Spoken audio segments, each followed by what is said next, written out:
జనవరి 4వ తేదీ ఎంతో శక్తివంతమైన మాస శివరాత్రి. తులా రాశివారి జీవితంలో ఆ శివయ్య అనుగ్రహంతో అష్టైశ్వర్యాలు కలుగుతాయి. ఆకస్మిక ధనయోగ సూచనలు కలగబోతూ ఉన్నాయండి. తులా రాశివారి జీవితం ఏ విధంగా ఉండబోతోంది? జనవరి 4వ తేదీ మాస శివరాత్రి నుండి కూడా తులా రాశివారి జీవితంలో ఎటువంటి మార్పులు రాబోతున్నాయి? వీరి విద్య, ఉద్యోగ, వ్యాపార, వైవాహిక జీవితాల్లో ఎటువంటి మార్పులు కలగబోతున్నాయి కూడా మనమైతే ఇప్పుడు తెలుసుకుందామండి. అంతకన్నా ముందుగా మీలో ఎవరైనా సరే కొత్తగా మన ఛానల్ని చూస్తున్నట్లయితే తప్పకుండా వీడియోని లైక్ చేయండి. తప్పకుండా మన ఛానల్ని సబ్స్క్రైబ్ చేసుకోవడం మర్చిపోకండి. సబ్స్క్రైబ్ చేసుకోవడంతో పాటుగా పక్కనే ఉన్న బెల్ ఐకాన్లో ఆల్ని ట్యాప్ చేయండి. ఇలా చేయడం ద్వారా మేము పెట్టే ప్రతి వీడియో కూడా మీకు నోటిఫికేషన్ రూపంలో కనిపిస్తుంది. మీరు మిస్ కాకుండా మన వీడియోని చూడగలుగుతారు. ఇక వీడియోలోకి వెళ్ళిపోయి తులారాశి వారి జీవితం ఏ విధంగా ఉండబోతోంది, వీరికి గ్రహాల అనుకూలత అనేది బాగుందా లేదా ఇప్పుడు మనం తెలుసుకుందాం.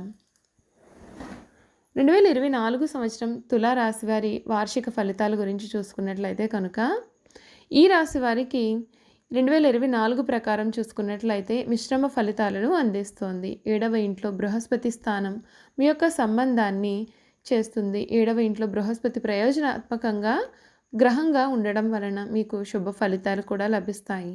అయితే 6వ ఇంటికి అధిపతి కావడం వలన మీ వైవాహిక జీవితంలో కొన్ని సమస్యలను కూడా సృష్టించే అవకాశాలు ఉన్నాయి. అలాగే భాగస్వామి యొక్క ఆరోగ్యం పట్ల కూడా మీరు కొంచెం శ్రద్ధ వహించాలి. మే 1వ తేదీ 2024 తర్వాత బృహస్పతి వృషభ రాశిలో మరియు మీ 8వ ఇంట్లో సంచరిస్తాడు. 8వ ఇంట్లో బృహస్పతి సంచారం మీ జీవితంలో అనిశ్చితిని పెంచుతుంది. ఇది మీ యొక్క జీవితంలో 3వ మరియు 6వ ఇంటికి కూడా అధిపతి అయినందువలన మీలో భయాన్ని కూడా కలిగిస్తుంది. అటువంటి పరిస్థితుల్లో మీరు అకస్మాత్తుగా తోబుట్టువులతో విభేదాలు లేదా వివాదాల్లోకి రావచ్చు. లేదా మీ యొక్క సోదరుడు లేదా సోదరి ఏదైనా సరే తీవ్రమైన ఆరోగ్య సమస్యతో చుట్టుముట్టవచ్చు. అయితే 8వ ఇంట్లో ఉన్నటువంటి బృహస్పతి కారణంగా మీ యొక్క జీవిత భాగస్వామి మీ ఉమ్మడి సంపద పెరుగుతుంది. అలాగే మీ అత్తమామలతో కూడా మీ సంబంధం కూడా బలంగా ఉంటుంది. 8వ ఇంట్లో కూర్చున్నటువంటి బృహస్పతి మీ 12వ, 2వ మరియు 4వ గృహాలను చూస్తాడు.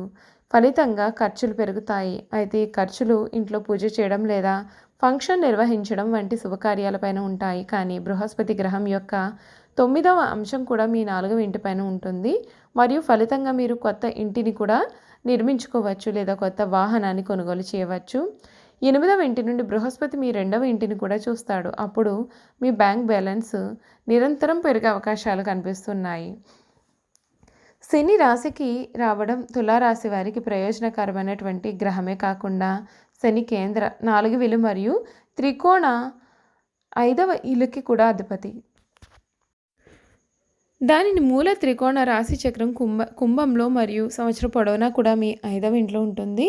శని మహారాజు యొక్క ఈ స్థానం తులారాశి విద్యార్థులకు, ప్రేమ జంటలకు మరియు తల్లిదండ్రులకు మంచిదని చెప్పవచ్చు. అయితే శనిని కష్టపడి పనిచేసే గ్రహంగా మరియు నిరంతరం ప్రయత్నాల గ్రహం అని కూడా మీరు గుర్తుంచుకోవాలి. కాబట్టి శని దేవుడు 5వ ఇంట్లో కూర్చోవడం మీకు శుభ ఫలితాలను కూడా ఇస్తుంది. కానీ అది మిమ్మల్ని కష్టపడి పని చేయిస్తుంది. తులారాశి విద్యార్థులు ఈ సంవత్సరం ముఖ్యంగా టెక్నికల్ లేదా మెకానికల్ రంగాల్లోని విద్యార్థులు చాలా దృష్టి సారిస్తారు. ఈ రాశి తల్లిదండ్రులు ఈ సంవత్సరం మీ పిల్లల పట్ల మీరు బాధ్యతగా భావిస్తారు మరియు కొత్త తల్లిదండ్రులు వారి కొత్త పాత్రలు చాలా ఒత్తిడికి గురి అవుతారు. 2024 మే నెల 1 వరకు కూడా తులారాశి ప్రేమ పక్షులు మీ సంబంధాన్ని వివాహంగా మార్చుకోవడానికి మీకు చాలా అనుకూలమైనటువంటి సమయం. మీరు ఆలస్యం మరియు అడ్డంకులను ఎదుర్కొనవలసి ఉంటుంది. కానీ మీ యొక్క స్థిరమైన ప్రయత్నాలతో మీరు విషయాలను మార్చగలుగుతారు. సమయానికి మీ అనుకూలత. అప్పుడు అదే సమయంలో మీ 11వ మరియు 2వ ఇంట్లో శని యొక్క అంశం మీ ద్రవ్య వృద్ధిని కూడా నెమ్మదిస్తుంది. కానీ అది స్థిరంగా అయితే ఉంటుందండి. ఇంకా మీ లగ్నాధిపతి అయినటువంటి శుక్రుని గురించి చెప్పాలి అంటే మే 19 నుండి జూన్ 12 వరకు మరియు ఆ తర్వాత సెప్టెంబర్ 18 నుండి అక్టోబర్ 13వ తేదీ వరకు కూడా సమయం చాలా అనుకూలమైనటువంటిదిగా ఉంటుంది. ఎందుకంటే ఇది తన సొంత రాశిలో సంచరిస్తుంది. అయితే మీరు 25 నుండి మరింత జాగ్రత్తగా ఉండాలి. ఆగస్టు నెల నుండి కూడా సెప్టెంబర్ 18 వరకు మీరు మీ యొక్క లగ్నాధిపతి అయినటువంటి శుక్రుడు క్షీణించి మీ 12వ గృహంలోకి రాబోతున్నాడు. చివరిగా ఇది మీకోసం ప్రగతిశీల సంవత్సరం అని చెప్పవచ్చు. అనిశ్చితులకు భయపడవద్దని, మీ అవకాశాలను గుర్తించి వాటిని మీకు అనుకూలంగా ఉపయోగించుకోవాలని సూచన. చూసారు కదండి, తులారాశి వారి గురించి పూర్తి విషయాలు తెలుసుకున్నారు కదా. ఇక తులారాశి వారి గుణగణాలు, వారు చేయాల్సినటువంటి జాతకపరమైన పరిహారాలు కూడా తెలుసుకుందాం. తులారాశి వారికి వారి యొక్క వ్యక్తిగత సామర్థ్యాన్ని ఎప్పటికప్పుడు వీరు అభివృద్ధి చేసుకుంటూనే ఉంటారు. అయితే ఒక స్థాయికి వచ్చిన పాత పద్ధతులు మాత్రం మర్చిపోరు. అలాగే ఆత్మీయులతో విభేదాలు కూడా అప్పుడప్పుడు తలెత్తుతూ ఉంటాయి. ఈ రాశి వారికి విదేశీయానం బాగా లాభదాయకంగా ఉంటుంది. అంతేకాకుండా సాంకేతిక విద్యలో కూడా వీరు బాగా రాణిస్తారు. తులారాశి వారిలోని మంచి మార్గదర్శకత్వ ప్రతిభ కూడా ఉంటుంది. తులారాశి వారికి సంగీత సాహిత్యాలలో అధిక అభిలాష కూడా ఉంటుంది. అలాగే వీరికి కోపం కూడా చాలా త్వరగా వస్తుంది. అయితే ఎంత త్వరగా కోప్పడతారో అంత త్వరగా వీరు చల్లబడతారు. ఈ రాశి వారిలోని మనోచాంచల్యం అధికంగా ఉంటుంది. ఇప్పుడు మాట్లాడిన మాట గంట తర్వాత మార్చేస్తారు. అంటే మాట మీద నిలబడే తత్వం వీరికి ఉండదు. ఈ రాశి వారికి దైవ భక్తి కూడా అధికంగా ఉంటుంది. ఈ రాశి వారు ఉన్నత స్థానాలను అధిరోధించాలంటే లక్ష్మీ పూజ చేయడం ఎంతో శ్రేష్టం. ప్రతి శుక్రవారం కుంకుమార్చన చేయించడం శుభకరం. తులారాశి వారు శనివారం ఆంజనేయ స్వామి దేవాలయంలో నెయ్యితో దీపాన్ని వెలిగించండి. ఇలా చేయడం వలన వ్యాపార అభివృద్ధి కోరుకునే వారికి వ్యాపారం అభివృద్ధి చెందుతుంది. అంతేకాదు ఈ రాశి వారికి లలితా సహస్రనామం చదవడం కూడా అత్యున్నత ఫలితాలను ఇచ్చి అన్ని విధాలుగా కూడా కాలం కలిసి వస్తుంది అని జ్యోతిష శాస్త్రం చెబుతోంది.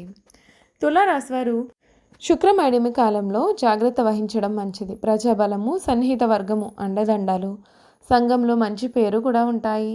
దీపావళి రోజున చేసే లక్ష్మీ పూజ వీరికి ఎంతో మేలు చేస్తుంది. మేధస్సు, సాంకేతిక పరిజ్ఞానము, స్వీయ విద్య అక్కరకు వస్తాయి. ఈ రాశి వారికి బాల్యంలో మిశ్రమ ఫలితాలు ఉన్నా సరే స్వయం కృషితో ఉన్నత స్థితికి చేరుకుంటారు. ఈ రాశివారు అందరితోనూ కూడా కలుపుకుపోయే తత్వం కలవారు. 10 మందిలో కలివిడిగా తిరుగుతూ కొత్త విషయాలు తెలుసుకుని వాటి మంచి చెడుల గురించి బేరీజు వేసుకుని అమలు చేస్తారు. వీరు ప్రేమకు ఎంత ప్రాధాన్యత ఇస్తారో అంతే మోతాదులో స్నేహానికి కూడా ప్రాణమిస్తారు. అవసరమైన సలహాలను ఇవ్వడమే కాకుండా ఆర్థిక సహాయాన్ని కూడా వీరు స్నేహితులకి చేసే అవకాశాలు కూడా ఉన్నాయండి. తులారాశి వారికి కలిసి వచ్చే రంగులు తెలుపు, ఆకుపచ్చ మరియు పసుపు. పసుపు రంగు కలిగిన వస్త్రాలను ధరించడం వలన మానసికంగా శాంతి చేకూరుతుంది. ఈ రంగులాగానే వీరి జీవితం కూడా 10 కాలాల పాటు పచ్చగా సాగుతుంది. ఆపదలో ఉన్న వారికి వీలైనంత సహాయం చేయండి మరియు శనివారాల్లో శని దేవాలయానికి వెళ్ళి నల్ల శనగల ప్రసాదం, నల్ల నువ్వులు మరియు బెల్లం కలిపి తయారు చేసినటువంటి వంటకాలని పంచిపెట్టండి. చూసారు కదా, తులారాశి వారు చేయాల్సిన పరిహారాలు ఏమిటో తెలుసుకున్నారు కదా. ఈ వీడియో కనుక మీకు నచ్చినట్లయితే తప్పకుండా వీడియోని లైక్ చేయండి. తప్పకుండా మన ఛానల్ని సబ్స్క్రైబ్ చేసుకోవడం మర్చిపోకండి. సబ్స్క్రైబ్ చేసుకోవడంతో పాటుగా పక్కనే ఉన్న బెల్ ఐకాన్లో ఆల్ని ట్యాప్ చేయండి. ఇలా చేయడం ద్వారా మేము పెట్టే ప్రతి వీడియో కూడా మీకు నోటిఫికేషన్ రూపంలో కనిపిస్తుంది. మీరు మిస్ కాకుండా మన వీడియోని చూడగలుగుతారు. Thank you for watching.